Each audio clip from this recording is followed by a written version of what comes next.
નમસ્કાર, આપ જોઈ રહ્યા છો ન્યૂઝ 18 ગુજરાતી ને હું છું લુબના। મહત્વપૂર્ણ સમાચાર અમદાવાદથી ગેરકાયદે બાંધકામો સામે ફરી વળ્યું છે તંત્રનું બુલડોઝર। વિરમગામમાં વહેલી સવારથી જ મેગા ડિમોલિશન કરવામાં આવ્યું છે। સુરેન્દ્રનગર વઢવાણ સ્ટેટ હાઈવે પર 400 મીટરના દબાણો દૂર કરાયા છે। પ્રાંત અધિકારી, એક ડીવાયએસપી, 15 પીઆઈ અને 550 પોલીસ જવાનોના ચુસ્ત બંદોબસ્ત વચ્ચે આ કામગીરી કરવામાં આવી રહી છે। અમદાવાદ ગ્રામ્યની એસઓજી કમાન્ડોની ટીમને પણ રાખવામાં આવી છે તૈનાત। તો બોટલનેકમાં નડતરરૂપ 3 દરગાહ અને કબ્રસ્તાનનો કેટલોક ભાગ તોડી પડાયો છે। ખાનગી જમીનનું સંપાદન કરી સ્ટેટ હાઈવે 17નો રસ્તો પહોળો કરાયો છે। તો રસ્તો પહોળો થતા વિરમગામની વર્ષો જૂની ટ્રાફિક સમસ્યામાંથી રાહત મળશે। વિવાદ ટાળવા અગાઉ જ સમાજના આગેવાનો સાથે કરાઈ હતી અનેક બેઠકો। તો મહત્વપૂર્ણ સમાચાર, સુરેન્દ્રનગર વઢવાણ હાઈવે પર દબાણો દૂર કરાયા છે। પોલીસ જવાનોના ચુસ્ત બંદોબસ્ત વચ્ચે આ કામગીરી છે જે કરવામાં આવી રહી છે। અમદાવાદ ગ્રામ્ય એસઓજી કમાન્ડોની ટીમ પણ તૈનાત કરવામાં આવી છે। ઉલ્લેખનીય છે કે 3 દરગાહ અને કબ્રસ્તાનનો પણ કેટલોક ભાગ તોડી પડાયો। વિરમગામમાં વહીવટીતંત્ર અને પોલીસને સાથે રાખી અને મેગા ડિમોલિશન હાથ ધરવામાં આવ્યું। રૈયાપુર 3 રસ્તા પર આ ડિમોલિશન જે છે તે ચાલી રહ્યું છે અને રાત્રિ દરમિયાન જ આ ડિમોલિશન કામગીરી જે છે તે કરવામાં આવી છે। હાલ હું એ દ્રશ્ય પણ આપને બતાવીશ કે અત્યારે પણ આ ડિમોલિશન કામગીરી કરવામાં આવી રહી છે। વિરેન દેસાઈ સાહેબ છે, તેઓ પણ આપણી સાથે છે। તેઓ પાસેથી પણ જાણીશું કે આ મેગા ડિમોલિશન જે છે તે કરવામાં આવ્યું છે અને કઈ રીતનો જે અહીંયા રસ્તો જે છે તે ખુલ્લો કરવામાં આવ્યો છે। સર, મેગા ડિમોલિશન હાથ ધરવામાં આવ્યું છે, કેટલો રસ્તો ખુલ્લો કરવામાં આવ્યો છે અને કયા કયા બાંધકામો જે છે તે દબાણમાં આવતા હતા જે તોડવામાં આવે છે? જી, આ સ્ટેટ હાઈવે 17 વઢવાણ સુરેન્દ્રનગર વિરમગામને જોડતો રોડ છે, જેનું વાઇડનિંગનો પ્રોજેક્ટની કામગીરી શરૂ હતી। વિરમગામ સિટીના એન્ટ્રી પોઈન્ટ ઉપર આ એક બોટલનેક હતી, જ્યાં આગળ બહુ જ સાંકડો રસ્તો હતો અને એક જ વાહન પ્રસાર થઈ શકે તેટલો સાંકડો રસ્તો હતો અને એના કારણે વિરમગામના લોકો ખૂબ આમાં મુશ્કેલી અનુભવતા હતા। એટલે અહીંયા આગળ જે પ્રાઇવેટ જગ્યા હતી એનું સંપાદન કરી યોગ્ય વળતર ચૂકવી અને આજે અમે આ લેન્ડનું પોઝેશન લેવાની કાર્યવાહી કરી છે। અહીંયા આગળ 3 દરગાહના સ્ટ્રક્ચર્સ અને કબ્રસ્તાનની જે થોડીક જગ્યા છે જે રોડ માટે જરૂરી હતી એટલાનું પોઝેશન આજરોજ આરએનબીની ટીમ સાથે રાખી અને પોલીસના સહકાર સાથે આજરોજ કરવામાં આવ્યું છે। કેટલો પોલીસ બંદોબસ્ત જે છે, કેટલા પોલીસ જવાનો જે છે તે અહીંયા? જેમ પ્રાંત સાહેબે વાત કરી તે રીતે સ્ટેટ હાઈવે 17ના વાઇડનિંગના કામમાં એક ડીવાયએસપી, ટોટલ 15 પોલીસ ઇન્સ્પેક્ટર અને 550થી વધારે પોલીસ કર્મચારીઓનો ચાપતો બંદોબસ્ત ગોઠવવામાં આવ્યો છે।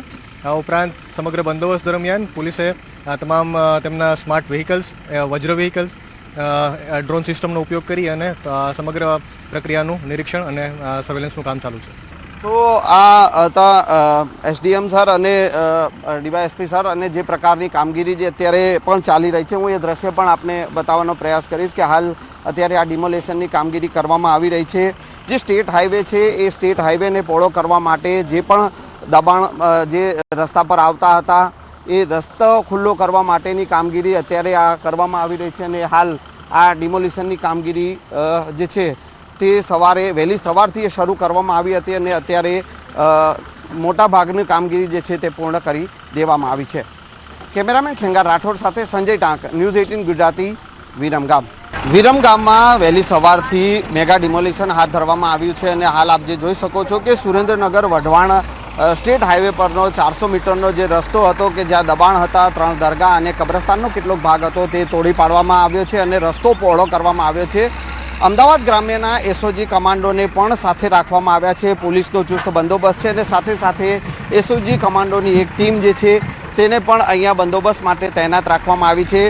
કાયદો અને વ્યવસ્થાની સ્થિતિ જળવાઈ રહે અને કોઈપણ પ્રકારનો અનિચ્છનીય બનાવ ન બને તેની પૂરેપૂરી તકેદારી જે છે તે રાખવામાં આવી રહી છે। એક પ્રાંત અધિકારી છે, મામલતદાર છે, 15 જેટલા પીઆઈ છે, ડીવાયએસપી છે અને 550 જેટલા પોલીસના જવાનો છે કે જેઓને આ 400 મીટરની સરાઉન્ડિંગ એરિયામાં કે જ્યાં પણ આ ડિમોલિશનની કામગીરી કરવામાં આવી રહી છે અને ત્યાં તૈનાત રાખવામાં આવ્યા છે। સવારથી જ સતત આ ડિમોલિશન કરવામાં આવી રહ્યું છે અને આ સ્ટેટ હાઈવેનો 400 મીટરનો રસ્તો જે છે કે જ્યાં બોટલનેક હતી અને ટ્રાફિકની સમસ્યા હતી એ ટ્રાફિકની સમસ્યા હળવી કરવા માટે આ રસ્તો પહોળો કરવાની કામગીરી જે છે તે કરવામાં આવી રહી છે। કેમેરામેન ખેંગાર રાઠોડ સાથે સંજય ટાંક, ન્યૂઝ 18 ગુજરાતી, વિરમગામ। અમદાવાદમાં એન્ટી નાર્કોટિક્સ ટાસ્ક ફોર્સની મોટી કાર્યવાહી. સાબરમતી રેલવે સ્ટેશન બહારથી ઝડપી પાડ્યું છે ડ્રગ્સ. રેલવે સ્ટેશન બહારથી 305.78 ગ્રામ એમડી ડ્રગ્સ સાથે એક આરોપીની ધરપકડ કરવામાં આવી છે. ડ્રગ્સ અને મોબાઈલ સહિત રૂપિયા 9.27 લાખનો મુદ્દામાલ પણ કબજે કરવામાં આવ્યો છે. રાજસ્થાનના 2 ડ્રગ્સ તસ્કરો સામે ગુનો નોંધાયો છે. તો કેસની વધુ તપાસ માટે મામલો સાબરમતી રેલવે પોલીસને સોંપવામાં આવ્યો છે.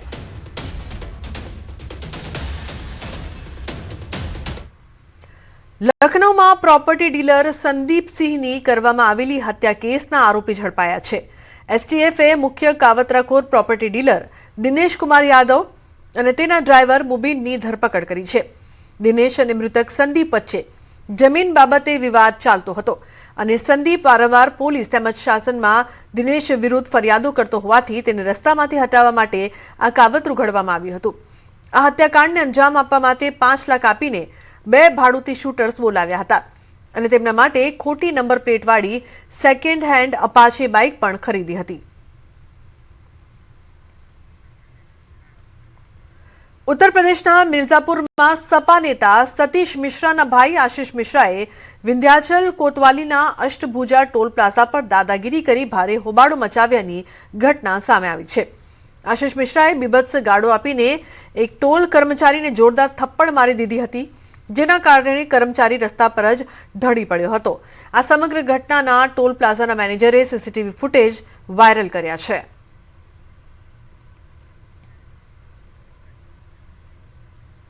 અને સમાચાર રાજકોટથી. રાજકોટના જૂના માર્કેટિંગ યાર્ડ પાસે ખાનગી બસની અડફેટે આવતા યુવતીનું મોત નીપજ્યું, જે બાદ લોકો રોષે ભરાયા હતા. બસ ડ્રાઈવરને બેફામ રીતે માર મારવામાં આવ્યો, જેનો વિડીયો સામે આવ્યો છે. અકસ્માતની આ ઘટના બાદ લોકોએ કાયદો હાથમાં લઈને ડ્રાઈવરને બેફામ માર માર્યો હતો, જે બાદ લોકોના ટોળા એકઠા થયા હતા.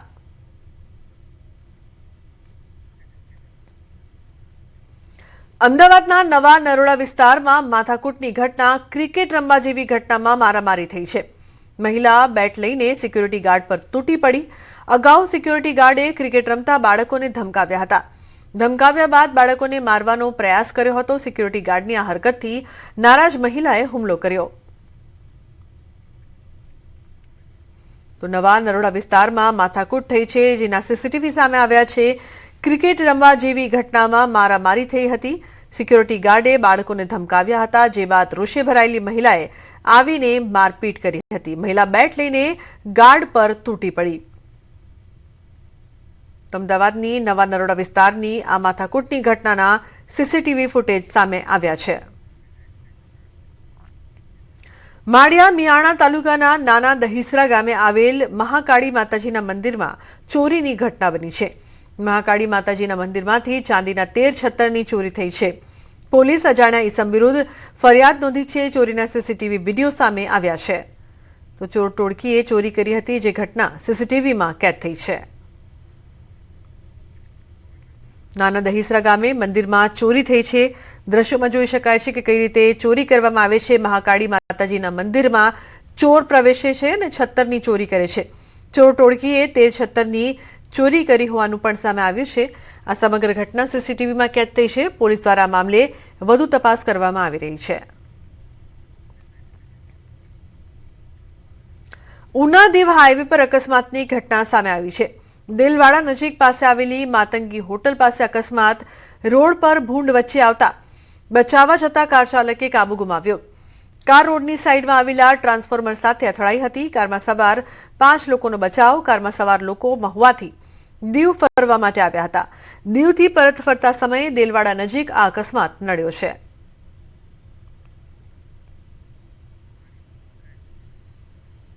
દેવભૂમિ દ્વારકામાં એસઓજીની મોટી કાર્યવાહી સામે આવી છે. રાવલ ગામે ગુરુકૃપા કૃષિ કેન્દ્ર પર દરોડો. એક્સપાયરી દવા, ભેળસેળયુક્ત કૃષિ દવાઓ અને ખાતર ઝડપાયું છે. સ્ટીકર વગરની શંકાસ્પદ જંતુનાશક દવાઓની 32 બોટલ કબજે કરવામાં આવી છે. એક્સપાયર થયેલ દવા, ખાતર અને બિયારણનો મોટો જથ્થો મળી આવ્યો છે. કુલ 5,29,000થી વધુનો મુદ્દામાલ પણ ઝડપી પાડ્યો છે.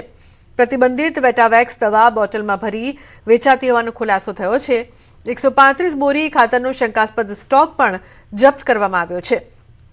ખેડૂતો સાથે છેતરપિંડી કરનાર વેપારીઓ સામે કાર્યવાહીથી ખળભળાટ મચ્યો છે.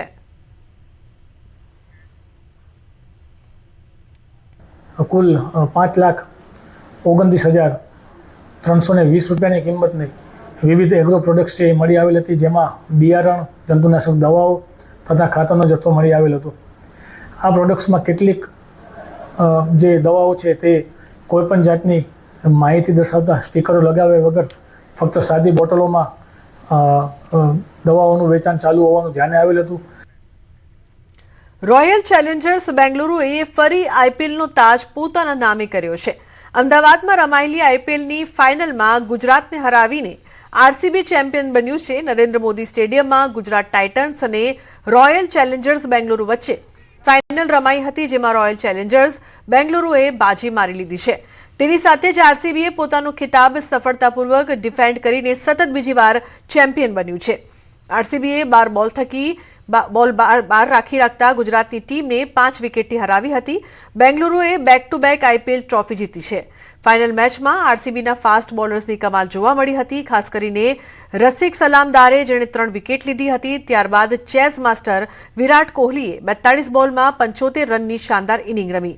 ખાસ વાત એ રહી કે કોહલીએ છગ્ગો મારીને પોતાની ટીમને ખિતાબ અપાવ્યો હતો. તે અંત સુધી નોટ આઉટ રહ્યા. રાજ્યમાં મેઘરાજા તાંડવ કરવા આવી રહ્યા છે. હવામાન વિભાગે આ આગાહી કરી છે. બીજી તરફ શનિવારે મેઘરાજા જ્યાં વરસ્યા ત્યાં નુકસાનીના નિશાન છોડી ગયા છે. જુઓ હવામાન વિભાગે શું નવી આગાહી કરી છે.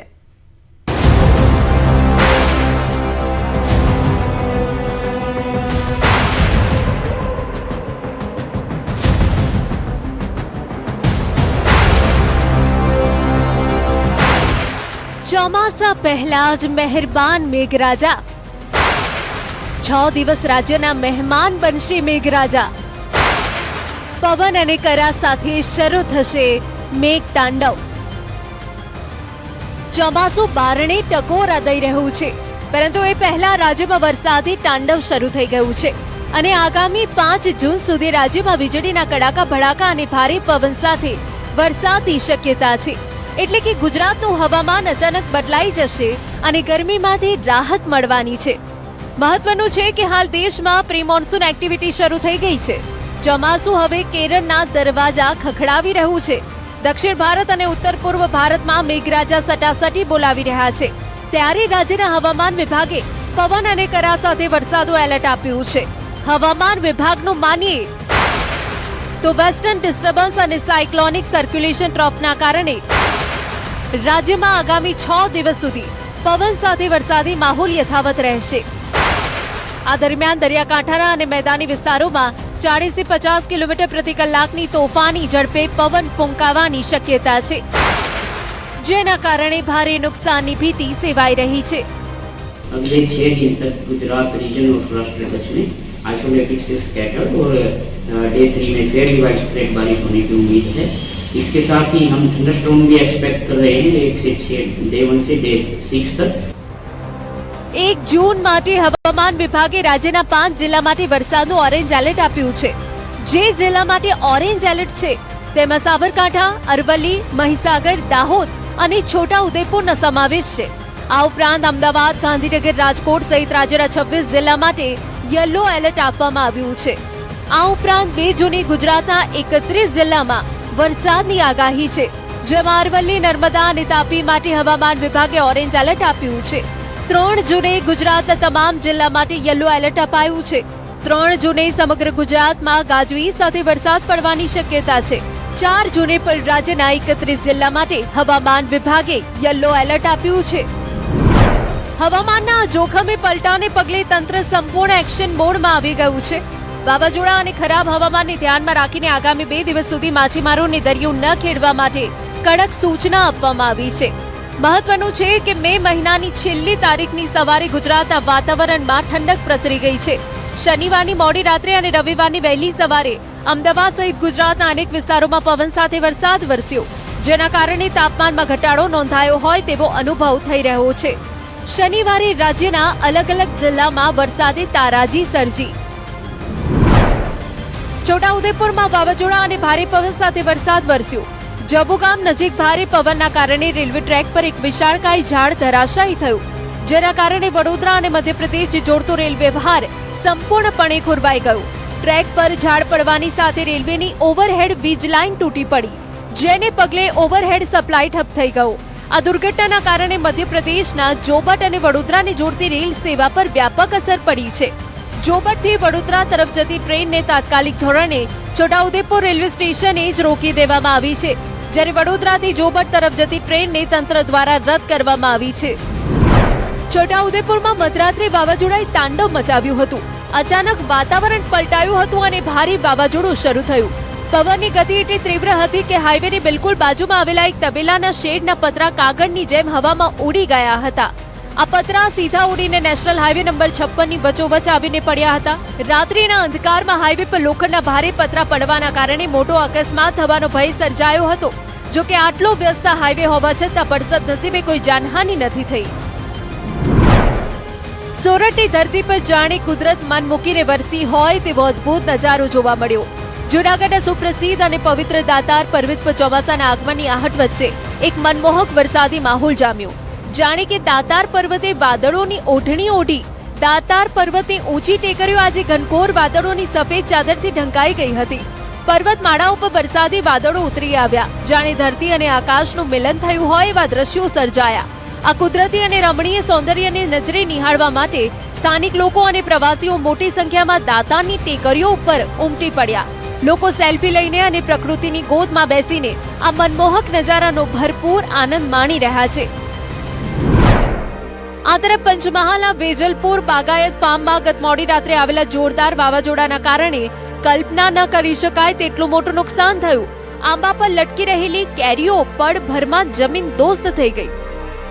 અમે બગાયત કેરીનું ફાર્મ લીધું હતું, તે માટે અમે વ્યાજે પૈસા લઈને અમે બગાયત ખરીદ્યું હતું કેરી.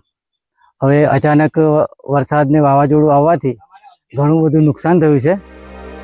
આ નુકસાન એટલા માટે પણ મોટું છે કારણ કે વેપારીએ ઘરમાં દીકરી કે દીકરાના લગ્ન પ્રસંગનો ખર્ચ કાઢવા માટે વ્યાજે નાણાં લઈને આ ફાર્મ રાખ્યું હતું. હવે માથે વ્યાજનું ચિંતન અને હાથમાં આવેલો કોડિયો છીનવાઈ જતા વેપારી લાચાર બન્યો છે.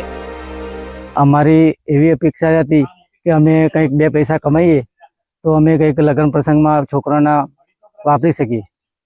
એ માટે અમે વ્યાજે પૈસા લઈને આ કામ કર્યું હતું.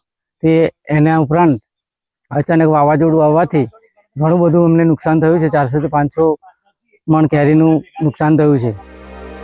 જે કેરીઓ આંબાની ડાળ પર લટકીને વેપારીઓની રોજીરોટી અને ઘરમાં ખુશીઓ લાવવાની હતી તે આજે જમીન